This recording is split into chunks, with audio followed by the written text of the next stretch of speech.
Alors Pierre-Patrick, c'est une première en France. On vous a installé une prothèse de bras bionique. Expliquez-nous. Écoutez, c'est très simple. En fait, il suffit d'enregistrer les fonctions désirées dans la base de données. Et par exemple, je peux vous montrer la fonction que j'ai enregistrée ce matin. C'est la 2. Oui, attendez.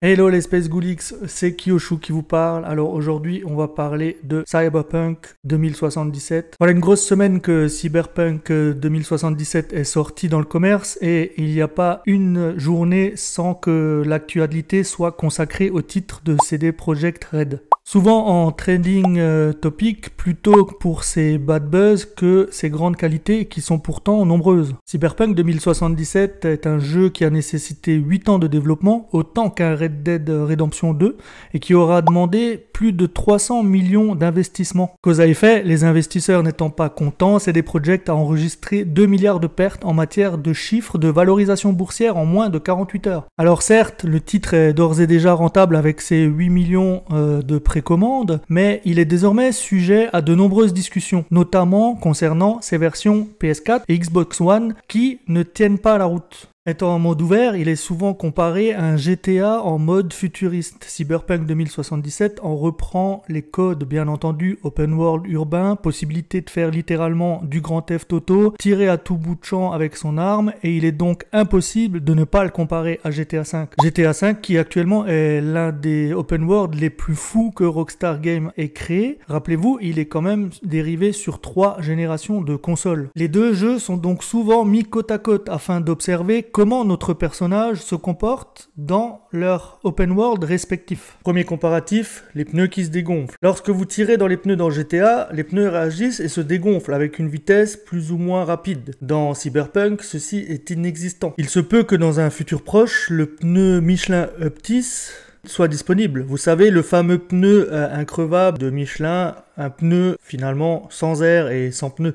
Encore une fois, en parlant pneus, le détail des burn-out est effectivement flagrant. La fumée dans GTA vient de plus en plus grosse, jusqu'à éclatement du pneu. Alors que dans Cyberpunk, à part une fumée de vieille poussière qui s'échapperait d'un échappement d'un moteur mal réglé, on sait pas trop quoi y en penser.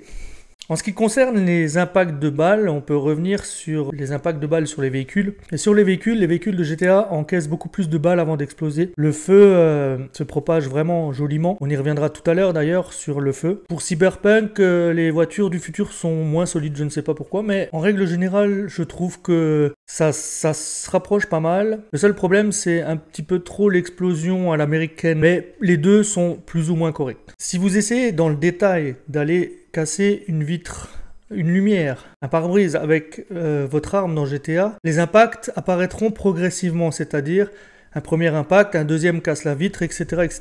Dans Cyberpunk, les impacts sont bizarres, d'ailleurs ils sont souvent buggés, c'est-à-dire que l'impact va rester mais la vitre sera cassée, la vitre éclate comme en une seule fois. Et si vous tirez dans une lumière, l'effet électrique est très joli, mais la lumière ne cassera pas.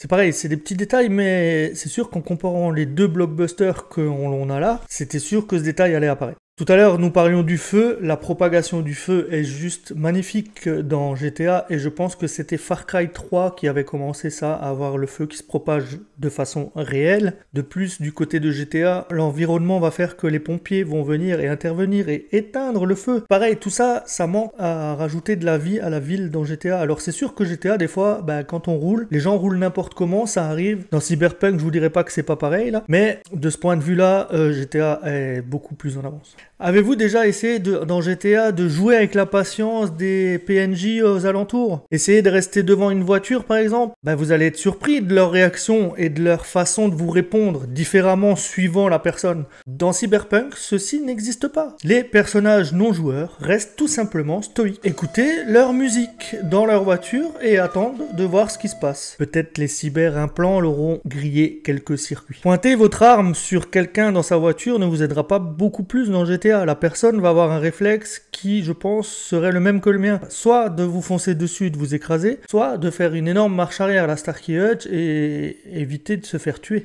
Encore une fois, dans Cyberpunk, vous n'avez aucune réaction. Je pense vraiment que leurs circuits imprimés sont grillés quelque part.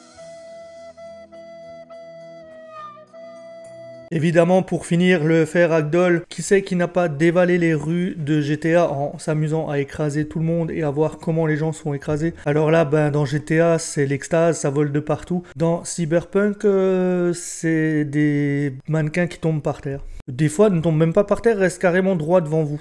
Ça m'est arrivé, moi, in-game, je peux vous le dire, là. Qu'importe la situation, c'est toujours GTA V qui s'en sort le mieux. Mais rappelons tout de même que GTA a eu le temps de se peaufiner tel un bon vin. Cela fait déjà 3 générations de consoles où le jeu est disponible. Il est vrai que Rockstar a su prouver son savoir-faire avec le soin apporté à des détails dans leur jeu, comme dans GTA ou dans Red Dead. Les boss, quoi. En tout cas, pour ma part, j'attends avec grande impatience un futur GTA 6 et pour le moment je suis satisfait de Cyberpunk sur PC. Je vais donc continuer à y jouer et espérer que les futurs patchs amèneront de belles nouvelles choses pour Cyberpunk parce que je pense qu'il a un très bon avenir. On n'a pas assez parlé du travail qui est fait sur le ray tracing qui n'apparaît pas dans GTA à moins d'avoir des mods sur PC. Donc ce travail là est très important à prendre en compte. En tout cas j'espère que cette vidéo vous aura plu. N'hésitez pas à liker, mettre un petit commentaire. Si tu n'es pas abonné, abonne-toi et mets la cloche. C'était Kyoshu Aiki, au plaisir de vous divertir. Bye bye.